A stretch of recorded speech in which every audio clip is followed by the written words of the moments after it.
Hi friends, Shobha ಕೈರುಚಿ YouTube ಚಾನಲ್ಗೆ ನಿಮ್ಮೆಲ್ಲರಿಗೂ ಸ್ವಾಗತ. ನಾನು ಇವತ್ತೇನು ಮಾಡೋಕೆ ಹೊರಟಿದ್ದೀನಿ ಅಂದರೆ ಒಂದು ಬದನೆಕಾಯಿ ಗ್ರೇವಿ ಮಾಡ್ತಾ ಇದ್ದೀನಿ. ಆ ಬದನೆಕಾಯಿ ಗ್ರೇವಿಗೆ ಏನೇನು ಬೇಕು ಅಂತ ಎಲ್ಲ ಐಟಮ್ಸ್ ಇಲ್ಲೇ ಇದೆ. ಇವಾಗ ಹೆಂಗೆ ಮಾಡೋದು ಅಂತ ಹೇಳ್ಕೊಡ್ತೀನಿ ನಾನು ನಿಮಗೆ. ಮತ್ತು ಈ ಬದನೆಕಾಯಿ ಗ್ರೇವಿಗೆ ಒಂದು ಒಳ್ಳೆ ಪ್ರೋಟೀನ್ ಇರೋ ರೊಟ್ಟಿ ಮಾಡ್ಕೊಡ್ತೀನಿ, ಅದನ್ನು ನೋಡ್ಕೊಳ್ಳಿ. ಬದನೆಕಾಯಿ ಗ್ರೇವಿಗೆ ಬೇಕಾಗಿರೋದು ಒಂದು ಗೆಡ್ಡೆ ಬೆಳ್ಳುಳ್ಳಿ, ಒಂದು ಸ್ವಲ್ಪ ಕಡಲೆ ಬೀಜ, ಜೀರಿಗೆ, ಮೆಣಸಿನ್ಕಾಯಿ ಪುಡಿ, ಮತ್ತು ಸಾಸಿವೆ, ಎಣ್ಣೆ, ಈರುಳ್ಳಿ, ಬದನೆಕಾಯಿ. ಇವಾಗ ಹೆಂಗೆ ಮಾಡೋದು ಅಂತ ಹೇಳ್ಕೊಡ್ತೀನಿ ಬನ್ನಿ. ಸ್ಟವ್ ಅಂಟಿಸ್ಕೊಳ್ಳೋಣ. ಈಗ ಸ್ಟವ್ ಅಂಟಿಸ್ಕೊಂಡು 1 ಸ್ಪೂನಷ್ಟು ಎಣ್ಣೆ ಹಾಕಬೇಕು.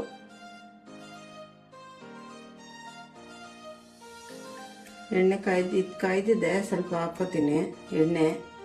ಈ ಕಡಲೆ ಬೀಜ ಹುರ್ಕೋಬೇಕೀಗ ಸ್ವಲ್ಪ.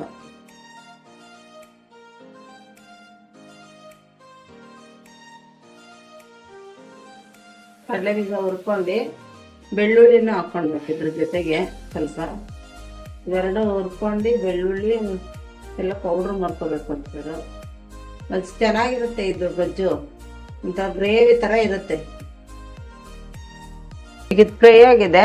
ಇದು ಫ್ರೈ ಆಗಿರೋದನ್ನ ಎತ್ತಿ ಒಂದು ಇದಕ್ಕೆ ತಟ್ಟೆಗೆ ಹಾಕೊಬಿಡೋಣ. ಬದನೆಕಾಯಿ ಎಲ್ಲ ಫ್ರೈ ಮಾಡ್ಕೋಬೇಕು ಸ್ವಲ್ಪ ಚೆನ್ನಾಗಿ. ಅದಕ್ಕೊಂದು 4 ಸ್ಪೂನಷ್ಟು ಎಣ್ಣೆ ಹಾಕಿದ್ದೀನಿ. ಅದಕ್ಕೆ ಸಾಸಿವೆ ಹಾಕೋಬೇಕು.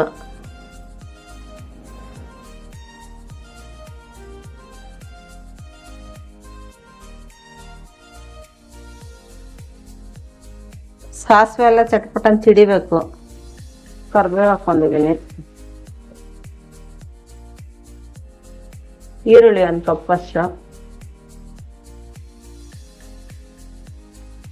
ಇವೆಲ್ಲ ಸ್ವಲ್ಪ ಫ್ರೈ ಆಗಬೇಕು ಚೆನ್ನಾಗಿ. ಬದನೆಕಾಯಿ ಗ್ರೇವಿ ಡಿಫ್ರೆಂಟಾಗಿ ಮಾಡ್ತಾರೆ ಎಲ್ರೂ. ಆದರೆ ಯಾವ್ಯಾವ ಥರ ಮಾಡ್ತಾರೆ ಅಂತಂದರೆ ಮಸಾಲೆ ಎಲ್ಲ ರುಬ್ಬಿ ಮಾಡ್ತಾರೆ. ಇದು ಮಸಾಲೆ ಏನೂ ಇರಲ್ಲ.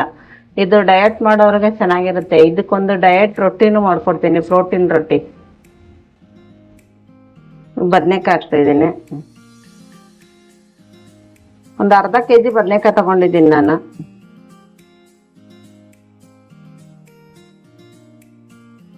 ಸ್ವಲ್ಪ ಎಣ್ಣೆಯಲ್ಲಿ ಚೆನ್ನಾಗಿ ಮೊಗ್ಬೇಕಿದು.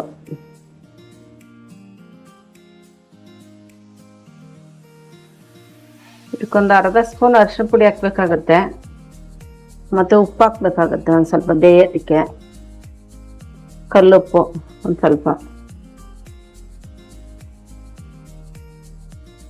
ಇದು ಬೆಳಗ್ಗೆ ಹೊತ್ತು ಬ್ರೇಕ್ಫಾಸ್ಟ್ಗೆಲ್ಲ ತುಂಬ ಚೆನ್ನಾಗಿರುತ್ತೆ.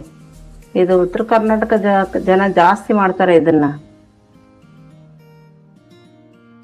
ಸ್ವಲ್ಪ ಬೇಯೋವರೆಗೂ ಈ ಕಡಲೆ ಬೀಜ ಎಲ್ಲ ಮಿಕ್ಸಿಗೆ ಹಾಕೊಬಂದ್ಬಿಡೋಣ, ಮಸಾಲೆ ಫುಲ್ಲು.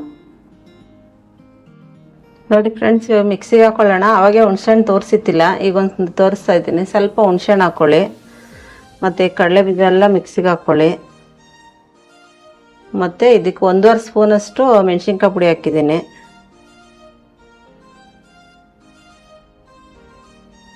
ಒಂದೂವರೆ ಸ್ಪೂನಷ್ಟು ಜೀರಿಗೆ ಪುಡಿ. ಇದಕ್ಕೊಂದು ಸ್ವಲ್ಪ ಉಪ್ಪು ಹಾಕೋಬೇಕು, ರುಚಿಗೆ ತಕ್ಕಷ್ಟು. ಮಸಾಲೆಗೆ ಹಾಕೊಬಿಡ್ಬೇಕು. ಅದಕ್ಕೆ ಸ್ವಲ್ಪ ಹಾಕಿದ್ದೀನಲ್ವಾ, ರುಬ್ಬಕ್ಕೆ ಸ್ವಲ್ಪ ಹಾಕೋಬೇಕಷ್ಟೆ. ರುಬ್ಬಕ್ಕೆ ಹಾಕಿ ಇದಕ್ಕೆ ನೀರು ಹಾಕ್ಬಾರ್ದು, ಹಂಗೆ ಪೌಡ್ರ್ ಥರ ರುಬ್ಕೊಬರ್ಬೇಕು. ಇದು ರುಬ್ಬಿರೋದಾಗಿದೆ ನೋಡಿ. ಹಿಂಗೆ ರುಬ್ಕೋಬೇಕು, ಜಾಸ್ತಿ ನೈಸಾಗಿ ರುಬ್ಕೋಬೇಡ್ದು. ಇಷ್ಟು ತರಕಾರಿ ಇರಬೇಕು ಈ ಗ್ರೇವಿಗೆ. ಮಸಾಲೆ ಹಾಕ್ಕೊಂಡಿದ್ದೀನಿ. ಸ್ವಲ್ಪ ನೀರು ಹಾಕ್ಕೋಬೇಕು ಅದಕ್ಕೆ. ಮಿಕ್ಸಿ ಜಾರ್ ತೊಳ್ಕೊಂಡಿರೋಷ್ಟು ನೀರು ಹಾಕ್ಕೊಂಡು ಸಾಕು. ನೋಡಿ, ಒಂದು 5 ನಿಮಿಷ ಬೇಯಿಸಿದ್ರೆ ಸಾಕು. ಇದೇನು ಜಾಸ್ತಿ ಬೇಯಿಸ್ಬೇಕು ಅನ್ನೋದೇನಿಲ್ಲ. ಬದನೆಕಾಯಿ ಎಲ್ಲ ಫಸ್ಟೇ ಫ್ರೈ ಆಗಿರುತ್ತಲ್ವಾ, ಸ್ವಲ್ಪ ಹಾಕ್ಕೊಂಡ್ರೆ ನೀರು ಸಾಕಿಷ್ಟು. ನೋಡಿ, ರೆಡಿಯಾಗಿದೆ. 5 ನಿಮಿಷದಲ್ಲಿ ನೀವು ಬೇಗ ಪಟಾಪಟ್ಟನ್ನು ಮಾಡ್ಕೊಬಿಡ್ಬೋದು ಇದನ್ನು. ಬೆಳಗ್ಗೆ ಬ್ರೇಕ್ಫಾಸ್ಟ್ಗೆಲ್ಲ ಬೇಗ ಮಾಡ್ಕೊಬೋದು. ಬೆಳಗ್ಗೆ ಎದ್ದು ಏನಪ್ಪ ಮಾಡೋದು ಅಂದರೆ ಮನೇಲಿ ಬದನೆಕಾಯಿ ಇತ್ತಾ, ಮಾಡೋ ರೊಟ್ಟಿ ಮಾಡು, ಚೆನ್ನಾಗಿರುತ್ತೆ ತಿನ್ನೋದಕ್ಕೆ. ಈಗ ರೊಟ್ಟಿ ಮಾಡ್ಕೊಳ್ಳೋಣ ನಾವು. ಇದಾಗಿದೆ ಈಗ. ಬನ್ನಿ, ಅದು ಯಾವ ರೊಟ್ಟಿ ಅಂತಂದರೆ ಸೋಯಾ ರೊಟ್ಟಿ. ಸೋಯಾ ರೊಟ್ಟಿ ಯಾವ ಥರ ಮಾಡೋದು ಅಂತ ನಾನು ನಿಮ್ಗೆ ಹೇಳ್ಕೊಡ್ತೀನಿ ಈಗ. ನೋಡಿ, ಕಪ್ಪಲ್ಲಿ 2 ಕಪ್ಪು ಸೋಯಾ ಎತ್ಕೊಂಡಿದ್ದೀನಿ. ಮತ್ತು ಇದು ಈರುಳ್ಳಿ ಕೊತ್ತಂಬರಿ ಸೊಪ್ಪು, ಸಬ್ಸಿಗೆ ಸೊಪ್ಪು, ಕ್ಯಾರೆಟ್, ಮತ್ತು ಈ ಕಪ್ಪಲ್ಲಿ 2 ಕಪ್ಪಷ್ಟು ರಾಗಿ ಹಿಟ್ಟು ಎತ್ಕೊಂಡಿದ್ದೀನಿ. ಈ ಸೋಯಾನ ಫಸ್ಟು ಬಿಸಿನೀರಿಗೆ ಹಾಕ್ಕೋಬೇಕು. ಬಿಸಿನೀರು ಇಟ್ಟಿದ್ದೀನಿ ಒಂದು ಪಾತ್ರೆಯಲ್ಲಿ. ಇದಕ್ಕೆ 2 ಕಪ್ಪಷ್ಟು ಸೋಯಾ ಹಾಕ್ಕೋತೀನಿ. 2 ಕಪ್ ಸೋಯಾ ಹಾಕ್ಕೊಂಡ್ರೆ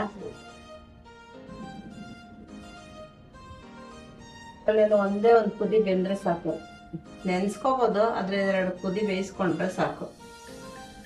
1 ಕುದಿ ಬೇಯಿಸ್ಕೊಂಡ್ರೆ ಸಾಕು. ಇದನ್ನು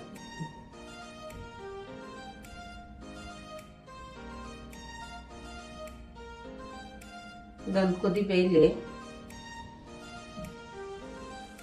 ಬನ್ನಿ ಅಲ್ಗಂಟ ಇದೆಲ್ಲ ಮಿಕ್ಸ್ ಮಾಡ್ಕೊಳ್ಳೋಣ. ನೋಡಿ, ಹಿಟ್ಟೊಳಿಕೆ ಕೊತ್ತಂಬರಿ ಸೊಪ್ಪು, ಸಬ್ಸಿಗೆ ಸೊಪ್ಪು, ಮತ್ತು ಸಣ್ಣಗೆ ಹಚ್ಕೊಂಡಿರೋ ಈರುಳ್ಳಿ, ಒಂದು 3 ರಿಂದ 4 ಈರುಳ್ಳಿ ಚಿಕ್ಕ ಚಿಕ್ಕದಾಗಿ, ಮತ್ತು ಅದು ಕ್ಯಾರೆಟ್, ದೊಡ್ಡದೊಂದು ಕ್ಯಾರೆಟು. ಇಷ್ಟೇ. ಇದು ರುಚಿಗೆ ತಕ್ಕಷ್ಟು ಉಪ್ಪು. ಖಾರ ಬೇಕು ಅನ್ನೋರು ಹಾಕೋಬೋದು. ನಾವು ಗ್ರೇವಿಗೆ ಎಲ್ಲ ಖಾರ ಹಾಕಿರ್ತೀವಲ್ಲ, ಅದಕ್ಕೆ ಹಾಕಿಲ್ಲ. ನೋಡಿ, ಉಪ್ಪು ಹಾಕ್ತಾಯಿದ್ದೀನಿ.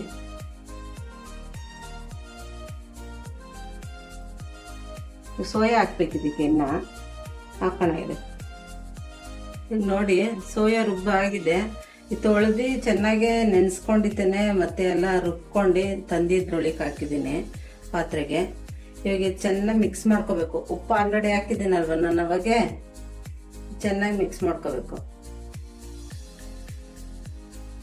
ಇದು ಒಳ್ಳೆ ಪ್ರೋಟೀನ್ ದೋಸೆ. ಸೋಯಾ ಎಲ್ಲ ಹಂಗೆ ತಿನ್ನೋಕ್ಕಾಗಲ್ಲ ಅಲ್ವಾ, ಅದಕ್ಕೆ ಸೋಯಾ ದೋಸೆ, ಸೋಯಾ ರೊಟ್ಟಿ ಇವೆಲ್ಲ ಮಾಡಿಕೊಂಡ್ರೆ ಚೆನ್ನಾಗಿ ತಿನ್ಬೋದು. ಇದರಲ್ಲಿ ವೆಜಿಟೇಬಲ್ಸ್ ಇರುತ್ತೆ, ಸೊಪ್ಪು ಇರುತ್ತೆ, ಎಲ್ಲ ಇರುತ್ತಲ್ವ, ತರಕಾರಿ ಎಲ್ಲ ಚೆನ್ನಾಗಿರುತ್ತೆ ಇದು ರೊಟ್ಟಿ. ನೋಡಿ, ಮನೇಲಿ ನೀವು ಒಂದ್ಸತಿ ಮಾಡಿ, ಮಕ್ಕಳಿಗೆಲ್ಲ ಕೊಡಬೇಕಿದು. ಒಳ್ಳೇದು, ತುಂಬ ಒಳ್ಳೇದು. ಸ್ವಲ್ಪ ನೀರು ಹಾಕ್ಕೊಳ್ಳಿ. ನೀರು ಹಾಕ್ಕೊಂಡು ಎಷ್ಟೆಷ್ಟು ಬೇಕು ಅಷ್ಟೇ ಕಲಿಸ್ಕೊಳ್ಳಿ. ನಾವು ಜಾಸ್ತಿ ಕಲಿಸ್ಕೊಳ್ಳಲ್ಲ, ಎಷ್ಟು ರೊಟ್ಟಿ ಬೇಕೋ ಅಷ್ಟೇ ಕಲಿಸ್ಕೊಳ್ಳೋದು. ಸೈಡಲ್ಲಿ ಇಟ್ಕೊಂಡಿರ್ತೀವಿ ಡ್ರೈ ಫುಲ್ಲು. ನೋಡಿ, ಹಿಂಗೆ ಕಲಿಸ್ಕೊಂಡು ಹಿಂಗೆ ಉಂಡೆ ಕಟ್ಕೊತೀವಿ. ಹಿಂಗೆ ಉಂಡೆ ಕಟ್ಕೊಂಡು ಎಷ್ಟು ಬೇಕೋ ಅಷ್ಟು ಹಾಕ್ಕೊಳ್ಳೋದು. ನೋಡಿ, ಇದಕ್ಕೊಂದು ಸ್ವಲ್ಪ ಎಣ್ಣೆ ಹಾಕ್ಕೊಂಡಿದ್ದೇನೆ. ಹಂಚು ಕಾಯ್ತಾ ಇದೆ. ಕಾಯಷ್ಟಂದ್ರೆ ರೊಟ್ಟಿ ತಟ್ಕೊಳ್ಳೋಣ. ಇದು ಗೊತ್ತಾಗದೇ ಇಲ್ಲ, ಇದು ಸೋಯಾ ಹಾಕಿದ್ದೀವಿ, ರೊಟ್ಟಿ ಮಾಡಿದ್ದೀವಿ ಅಂತ. ಮಕ್ಕಳಿಗೆಲ್ಲ ಸೋಯಾ ಎಲ್ಲ ತಿನ್ನು ಅಂದರೆ ತಿನ್ನಲ್ಲ. ಅದಕ್ಕೆ ಈ ಥರ ರೊಟ್ಟಿ ಮಾಡ್ಕೊಟ್ಬಿಡ್ಬೇಕು. ರೊಟ್ಟಿ ಮಾಡಿಕೊಟ್ರೆ ಪ್ರೋಟೀನ್ ಇರುತ್ತೆ, ರೊಟ್ಟಿ ತಿಂದಂಗೂ ಇರುತ್ತೆ. ತೆಳ್ಳಗೆ ತಟ್ಕೋಬೇಕು, ಪೇಪರ್ ಥರ ಇರುತ್ತೆ ತಟ್ಕೊಂಡ್ರೆ ನೀಟಾಗಿ. ಜಾಸ್ತಿ ತೆಳ್ಳಗೆ ಕಲಿಸ್ಕೋಬಾರ್ದು. ಇದನ್ನು ಮೀಡಿಯಮಾಗಿ ರೊಟ್ಟಿ ಹೆಂಗೆ ಕಲಿಸ್ಕೊತೀವಿ ಆ ಥರ ಕಲಿಸ್ಕೊಂಡ್ರೆ ಸಾಕು.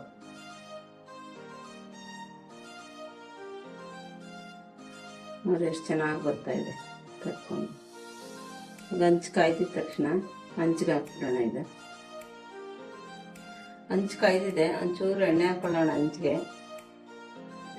ನೋಡಿ, ರೊಟ್ಟಿ ತಟ್ಟಿದ್ದೀನಿ. ರೊಟ್ಟಿ ಹಾಕ್ಬಿಡೋಣ. ಇದಕ್ಕೆ ಇನ್ನೊಂದು 2 ನಿಮಿಷ ಬಿಟ್ಟರೆ ಸಾಕು, ಅದೇ ಬಂದ್ಬಿಡುತ್ತೆ ಪೇಪರು.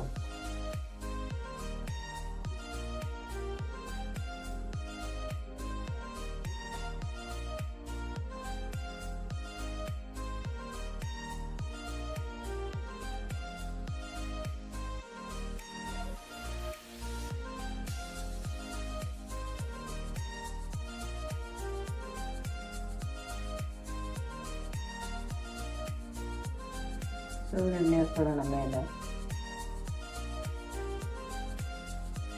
ಏನು ಮಾಡಬೇಕು ಅನ್ನೋ ಟೆನ್ಷನ್ ಇರಲ್ಲ. ಈ ಡಯಟ್ ಮಾಡೋರಿಗೆಲ್ಲ ಪ್ರೋಟೀನ್ ಬೇಕು ಅಂತಂದರೆ ರಾಗಿ ತಿನ್ಬೇಕಲ್ವಾ. ರಾಗಿ ತಿನ್ಬೇಕು, ಅದ್ರ ಜೊತೆಗೆ ಏನಾದರೂ ಪ್ರೋಟೀನ್ ಬೇಕು. ಆ ಪ್ರೋಟೀನ್ಗೆ ಈ ಥರ ಮಾಡ್ಕೊಬಿಟ್ರೆ ಒಳ್ಳೇದು. ನೋಡಿ ಫ್ರೆಂಡ್ಸ್, ಸೋಯಾ ರೊಟ್ಟಿ ರೆಡಿಯಾಗಿದೆ. ಈಗ ಬೆಳಗ್ಗೆ ಹೊತ್ತು ಬ್ರೇಕ್ಫಾಸ್ಟ್ಗೆ ಆರಾಮಾಗಿ ಬೇಗ ಮಾಡ್ಕೋಬೋದು. ನೋಡಿ, ಟೇಸ್ಟ್ ಹೆಂಗಿರುತ್ತೆ ಅಂತ ಹೇಳ್ತೀನಿ. ಇನ್ನೂ ತಿನ್ನಬೇಕು ಅನಿಸ್ತದೆ, ಅಷ್ಟು ಚೆನ್ನಾಗಿದೆ ಟೇಸ್ಟು. ಸೋಯಾ ರೊಟ್ಟಿ ಮತ್ತು ಬದನೆಕಾಯಿ ಗ್ರೇವಿ ಮಾಡೋದು ಹೆಂಗೆ ಅಂತ ಹೇಳ್ಕೊಟ್ಟಿದ್ದೀನಲ್ವಾ, ನೋಡಿ. ಅದೇ ಥರ ನಿಮ್ಮನೆಯಲ್ಲೂ ಮಾಡಿ ತಿಂದು ನಮಗೆ ಕಮೆಂಟ್ ಬಾಕ್ಸಲ್ಲಿ ಏನಿದೆ ಅಂತ ಹೇಳಿ. ಹಾಗೆ ಲೈಕ್ ಮಾಡಿ, ಶೇರ್ ಮಾಡಿ, ಕಮೆಂಟ್ ಮಾಡಿ. ನಿಮಗೆ ಈ ವಿಡಿಯೋ ಇಷ್ಟ ಆಗಿದ್ದರೆ ನಮ್ಮ ಚಾನಲ್ಗೆ ಸಬ್ಸ್ಕ್ರೈಬ್ ಮಾಡಿ. Thank you for watching.